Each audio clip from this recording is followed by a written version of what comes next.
wabarakatuh. Alhamdulillahilladzi an'amana bikulli ni'am wa bi ni'amihi tatimmus shalihat wa bi ni'amihi tatanazzalur rahmat. Wassalatu wassalamu ala khairil anam wa ala alihi wa sahbihi wasallam. Ibu bapak jamaah salat isya, salat tarawih, salat witir Masjid Al-Maghfirah, hafidhakumullah, a'azzakumullah, akramakumullah. Tanpa terasa puasa Ramadan tinggal 23 hari lagi atau 22 hari lagi. Tinggal 22 hari lagi. Mudah-mudahan yang sudah kita lakukan selama 7 hari ini, baik ibadah puasa itu sendiri, berbuka kita, karena ini juga ibadah, tarawih kita, witir kita, tadarus kita, sahur kita mungkin memberikan takjil, dan insya Allah semuanya memberi takjil. Kita mungkin melakukan kegiatan-kegiatan sosial, infak, sedekah, santunan fakir miskin, anak yatim. Semoga semua itu diterima oleh Allah Subhanahu wa taala. Dan sisa Ramadan yang akan kita lalui, semoga kita semuanya diberikan sehat walafiat. Semoga kita semuanya bisa maksimal menghidupkan siang dan malam Ramadan, karena banyak sekali godaannya. Hampir semua masjid mengalami kemajuan, soft, mulai maju, apalagi hujan rintik-rintik begini kadang-kadang jadi alasan untuk tidak ke masjid. Nah, mudah-mudahan ke depan kita lebih semangat lagi dan kita bisa menghidupkan, terutama di 10 hari terakhir, semoga kita bisa mendapatkan Lailatul Qadar. Semoga kita semuanya nanti bisa lulus Ramadan ini la'allakum tattaqun. Dan semoga kita semuanya bisa Idul Fitri minal aidin wal faizin wan najihin fid darain. Sukses dunia dan akhirat. Amin ya rabbal alamin. Bapak Ibu, untuk itu semua membutuhkan perjuangan ya. Untuk bisa sukses itu, karena Rasulullah sudah menyampaikan 14 abad silam, banyak orang puasa tapi enggak mendapatkan apa-apa dari puasanya kecuali haus dan lapar. Kam min shaimin laisa lahu min siyami illal ju' wal atash, wa kam min qaimin laisa lahu min qiyamihi illa sahir. Betapa banyaknya, artinya banyak sekali orang yang puasa tapi tidak mendapatkan apa-apa dari puasanya kecuali haus dan lapar. Banyak orang yang melek malam begini untuk tarawih tapi enggak mendapatkan apa-apa dari tarawihnya kecuali cuma ya melek malam, begadang malam. Saya yakin saya dan panjenengan tidak ingin puasa kita ini sia-sia. Saya yakin saya dan panjenengan ingin puasa kita itu berkualitas. Bahkan mari kita jadikan Ramadan ini Ramadan yang paling berkualitas sepanjang Ramadan yang pernah kita lalui. Kenapa? Karena saya enggak sempat sebenarnya menyampaikan ini, tapi harus saya sampaikan. Bisa jadi Ramadan ini Ramadan terakhir kita. Bisa jadi Ramadan ini Ramadan perpisahan. Tahun depan mungkin kita sudah di alam kubur, hancur lebur. Setiap hari HP ini ada berita duka. Hari ini juga ada. Kemarin di Malang, mohon maaf ya, yang tua jangan tersinggung. Mati tidak harus tua dulu.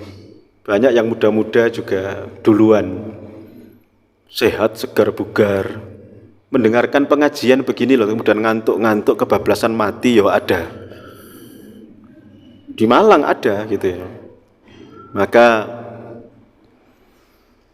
kita semuanya ini diintai oleh yang namanya kematian. Malakul maut Israel itu mengintai kita, tinggal menjalankan titah perintah dari Allah Subhanahu wa taala. Kalau Allah sudah memerintahkan fulan cabut, maka malaikat Israel, malakul maut, pencabut nyawa, nggak akan bisa menolak, langsung dicabut apapun yang terjadi dengan orang itu. belum nikah atau nggak peduli meskipun belum nikah. Makanya yang belum nikah segera menikah. Ramadan begini tidak ada halangan untuk menikah, boleh. Malah insya Allah ngirit finansial, nggak makan, nggak minum gitu ya. Jadi lebih ngirit gitu ya.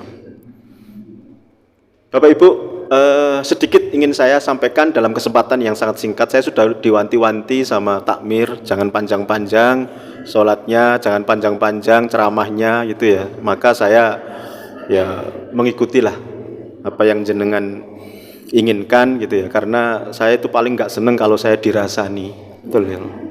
Karena kalau saya dirasani itu sebenarnya saya senang di satu sisi ya, karena kalau saya dirasani itu saya dapat pahala, tapi yang rasani dapat, nah itu masalahnya kan nggak enak gitu ya. Enak kan enak di gue, nggak enak di lo kan gitu. Maka mari kita jadikan Ramadan ini puasa yang paling berkualitas. Bagaimana? Kita puasa itu benar-benar puasa. Puasa itu 5 huruf, P U A S pinter ngeja kayak anak TK gitu ya. P, perhatikan dan patuhi rambu-rambunya. Kalau kita mau bepergian itu ada rambu-rambu kanan kiri, itu kalau kita perhatikan insya Allah selamat sampai di tujuan, sampai kembali ke rumah. Ramadan puasa juga begitu, ada rambu-rambunya. Ini yang harus dilakukan, ini yang nggak boleh dilakukan. Kalau ini diterjang yang dilarang ya batal puasanya, sia-sia. Sebagaimana prediksi Rasul tadi, banyak yang puasa tapi nggak dapat apa-apa kecuali haus dan lapar. Maka perhatikan beneran dan patuhi rambu-rambunya. Insya Allah semua itu bisa browsing aja internet. Baik, yang kedua adalah U. Ini yang paling berat Bapak Ibu. U, ucapan dijaga. Laisa siyam minal akli wasyurbi, walakinna siyam minar rafati wal jadali ila akhiril hadis. Puasa itu tidak hanya sekedar menahan makan dan minum, tapi menahan ucapan dari ngomong kotor, jorok, porno, marah-marah, misuh-misuh, mencaci maki, mengejek, mengenyek, mengetrek-ngetrek, ngomong dusta, bohong, hoax, fitnah, adu domba. Dan yang kadang kita tidak terasa itu ngerasani. Tolong, meskipun di masjid dan pas terawih atau subuh itu jangan dikira tidak bisa berbuat dosa, terutama dari sisi ini, mulut. Ramadan terawih subuh ngono ya kadang-kadang isek ngrasani imam mbek penceramah. Ngimami ayate dawa-dawa kaya apal-apal dhewe. Ceramah ya ngono wis diwanti-wanti 15 menit, kadang-kadang sampai 20 menit, 30 menit koyok pinter-pinter dhewe gitu ya. Kok tahu Pak? Iya, karena pernah jadi makmum sehingga pernah dengar kanan kiri ngomong gitu. Saya sih diemin aja gitu ya. Bapak Ibu tolong, kalau kita sedang sholat taraweh, apalagi Ramadan begini, misalnya imam itu baca ayat panjang, dengarkan saja. Saya jamin insya Allah rukuk insya Allah. Imam meskipun ceramah agak panjang, insya Allah selesai, salam insya Allah. Kalaupun nggak salam jenengan tinggal pulang, betul, nggak apa-apa gitu loh. Nah ini jangan dirasani, ngerasani itu dosa besar. Bahkan di Al-Quran surat Al-Hujurat ayat 12 sama seperti makan bangkai saudara sendiri. Dosa besar. Apalagi di bulan suci Ramadan di masjid sedang sholat taraweh atau subuh, yang dirasani imam atau penceramah, dosanya 5 kali lipat. Tolong ya, biasanya sing ngrasanian, sing ngomongan itu ya komentaran itu duduknya belakangan, di rada di mburi pojok ngono. Tolong dijaga ini. Puasa itu banyak yang gagal gara-gara nggak bisa mempuasakan mulut. Kalau nggak makan, nggak minum itu puasanya orang awam. Bahkan sebenarnya tidak hanya puasanya orang aja, hewan itu juga, binatang ya poso. Ayam itu ngeremi telur, poso. Ulo melungsungi, poso. Ular juga puasa. Akhirnya jadi entung, kepompong, terus kupu-kupu. Puasa.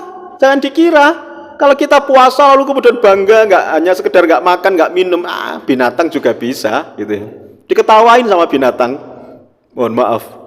Sejatinya puasa itu mempuasakan seluruh organ tubuh, sebagaimana disampaikan oleh Imam Al-Ghazali dalam kitab Ihya Ulumuddin dan Imam Ibnu Qudamah Al-Maqdisi dalam kitab Mukhtasar Minhajul Qasidin. Mempuasakan seluruh anggota badan, mata, telinga, hidung, mulut, tangan, kaki, hati dari yang diharamkan Allah. Itu puasa yang berkualitas. Malam ini karena sesuai dengan puasa, saya cuma U saja, meskipun U ini yang paling berat. Betul. Makanya Rasulullah itu memberikan hadis 2 terkait dengan menjaga lisan ketika puasa, terutama kepada anak-anak muda, remaja-remaja. Ketika kamu sedang puasa, kemudian digangguin, digodain, diresehin, diusilin, dijarakin, bahasa kita, nggak tahu bahasa Madiopuro ini apa gitu ya. Ketika diganggu maka jangan terpancing emosi, sabar, jawablah inni shaim, mohon maaf saya sedang puasa loh itu. Titik, nggak boleh koma. Mohon maaf saya sedang puasa. Nanti malam aja setelah taraweh, tak tunggu di depan Masjid Al-Maghfirah. Berantem. Itu satu. Hadis yang kedua, Allah berlepas diri dari orang yang puasa Ramadan tapi nggak bisa menjaga mulutnya, nggak bisa menjaga lisannya. Makanya dalam Islam ini Rasulullah wanti-wanti, jaga lisan panjenengan.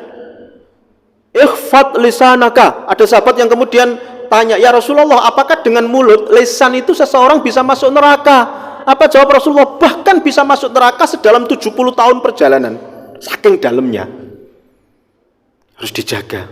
Mulutmu adalah harimaumu. Ajining rogo soko busono, ajining diri soko lati. Tutwuri kono hubungane.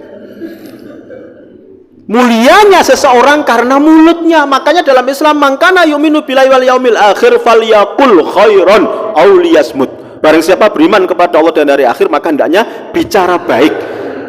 Kalau nggak bisa bicara baik, lebih baik diam. Loh itu loh. Meneng. Banyak ngomong, banyak salah, banyak dosa. Terutama yang banyak ngomong itu laki-laki. Nih tolong para laki-laki, wong lanang banyak ngomong, tolong. Di daerah saya itu Tembalangan sana, kalau orang itu banyak ngomong, pancene lambe lanang gitu.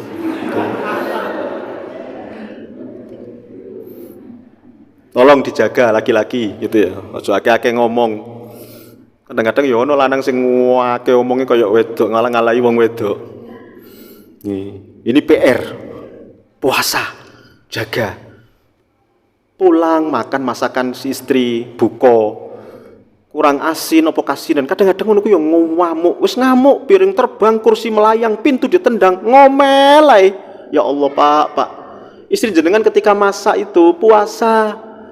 Ya kadang-kadang ya nggak berani ngicipi. Sebenarnya ibu-ibu itu boleh ketika masak ngicipi, tapi di ujung lidah. Terus itu dilepeh. Gitu loh. Jangan kemudian diicipi di ujung lidah kok gak kroso ya, terus ditambahi sak sendok, rong sendok. Itu batal puasanya. Tapi lebih baik nggak usah lah. Biarin aja, nanti suami jenengan protes atau marah-marah nggak apa-apa, wong sedang puasa. Nah para suami tolong, Ramadan gini harus jaga lisan. Kalau masakan istri jenengan kurang asin, jenengan diem sabar, meneng-meneng ke dapur ngambil garam. Kalau masakan istri panjenengan kasinen, diem-diem ke dapur ngambil air, grojok banyu, selesai. Gitu aja kok repot. Kalau ini saya ungkap nanti sampai jam 9 nggak selesai. Ya, nanti saya dirasani. Baik, terus A itu amal soleh tingkatkan, terutama Al-Quran akrabi. Banyak tadarus, banyak baca Al-Quran. Ini syahrul Ramadan alladzi unzila fil Quran. Ramadan itu bulan Al-Quran, makanya tadarus di mana-mana. Rasulullah juga selalu seperti itu. Para sahabat satu hari bisa khatam berkali-kali. Saya tidak menyampaikan panjang tentang ini, nanti akan disampaikan ketika nuzulul Quran misalnya. Cukup satu peringatan Rasulullah. La taj'alu buyutakum maqabir. Jangan jadikan rumah panjenengan itu kuburan. Ya Rasulullah, bagaimana rumah yang kuburan itu? Rumah yang tidak pernah dibacain di dalamnya Al-Quran, itu di mata Allah adalah kuburan. Yang namanya kuburan, gelap gulita, peteng dedet, kotor jorok, serem, angker, menakutkan. Meskipun rumahnya besar, gede, penerangan listriknya luar biasa terangnya, itu kan di mata manusia. Tapi di mata Allah kalau rumah seperti itu nggak pernah dibacain Al-Quran, nggak pernah dipakai sholat, karena sholat juga ada baca Al-Qurannya, maka rumah itu adalah kuburan. Jangan biarkan suami, istri, anak makan, minum, tidur di kuburan. Baca Al-Quran. Saya nggak bisa baca Al-Quran ya Pak, saya cuma bisa trikul itu. Ya nggak apa-apa, diulang-ulang. Kul wallahu ahad, kul terus, kul itu terus. Nggak apa-apa, itu Al-Quran. Saya bisanya cuma Al-Fatihah tok. Al-Fatihah diulang-ulang. Tapi Al-Fatihah lengkap, jangan Al-Fatihah, Al-Fatihah, Al-Fatihah, Al-Fatihah kan gitu loh. Itu A, ya, semakin akrab. Baik, kemudian S, semakin soleh sosial. Sosialnya ditingkatkan. Bapak Ibu, yang saya sampaikan dari depan tadi itu hablum minallah, spiritual. Tapi kita butuh sosial. Makanya Allah mengajarkan kita puasa agar kita tahu bagaimana nggak enaknya lapar, haus. Sementara kalau kita nggak makan dari subuh sampai maghrib karena puasa, itu banyak makanan yang ada yang sudah siap. Sementara fakir miskin yang nggak bisa beli, nggak bisa karena nggak punya uang, nggak bisa beli makan, mereka nggak ada yang dimakan. Nah, kita diminta untuk peduli itu, bantu. Makanya banyak sekali hadis yang menyampaikan masalah ini, terutama kalau orang itu miskin di sekitar kita, tetangga kita. Kita harus peduli sosial. Demi Allah, wallahi la yu'min 3 kali. Demi Allah tidaklah beriman, demi Allah tidaklah beriman, demi Allah tidaklah beriman. Rasulullah sumpah 3 kali. Siapa itu ya Rasulullah? 1. Alladzi yabitu sab'an wa jaru ja'i. Ketika dia bisa tidur nyenyak dalam kondisi kenyang, sementara tetangganya ada yang lapar, tidak beriman. Orang seperti ini nggak punya pedulian sosial, nggak punya akhlak sosial, nggak akan bisa masuk surga. Tidak beriman. Orang gini adalah orang yang egois. Yang penting gue senang, yang penting gue kenyang. Orang lain emang gue pikirin. Itu bukan ajaran Islam.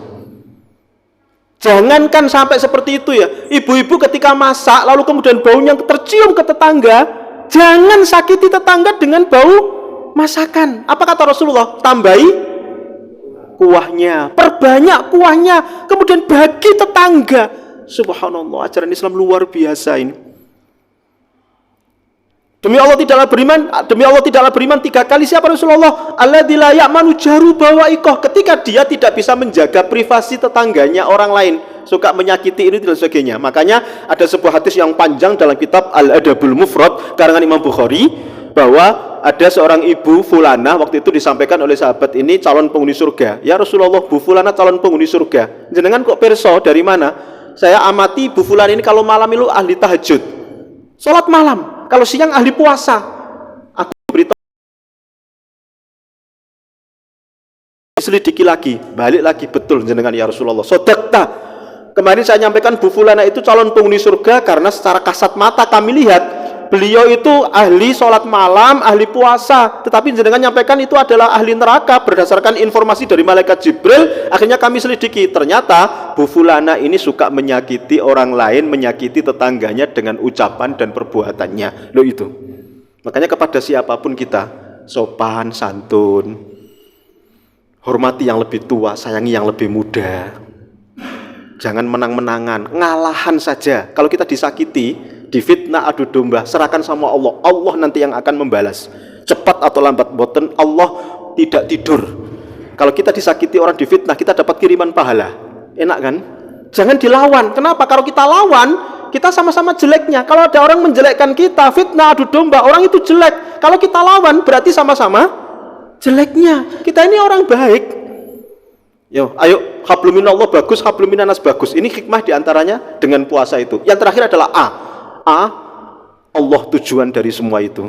Jadi semua ibadah yang kita lakukan karena Allah semata. Jangan karena dunia, fasilitas dunia, karena ini, karena itu. Capek dan pasti akan kecewa. Rajin ke masjid karena pengen jadi ketua takmir. Rajin ke masjid karena pencitraan, akan ada pemilihan ketua RT. Ya kecil sekali itu. Kalau kita mengharapkan itu, jadi ketua takmir belum tentu, dosa sudah jelas. Nggak jadi dipilih jadi ketua RT, dosa sudah pasti, karena itu adalah syirik kecil, dosa. Oleh karena itu, karena Allah saja, ridho Allah subhanahu wa ta'ala semata. Ayo, makanya dilihat orang atau tidak, banyak orang atau tidak, tarawih begini, terus kita hadiri. Jangan absen. ibadah sholat tarawih begini karena Allah Subhanahu wa taala, mengharapkan ridho Allah. Mudah-mudahan yang sedikit ini bisa menjadi motivasi kita untuk menyelesaikan sisa Ramadan ini. Mudah-mudahan kita bisa memaksimalkan Ramadan, dan mudah-mudahan sekali lagi kita bisa mendapatkan Lailatul Qadar, dan mudah-mudahan kita puasa kita sukses, kita termasuk orang yang sukses setelah Ramadan, kita bisa follow up dan kita sukses dunia dan akhirat. Walafu minkum. Assalamualaikum warahmatullahi wabarakatuh.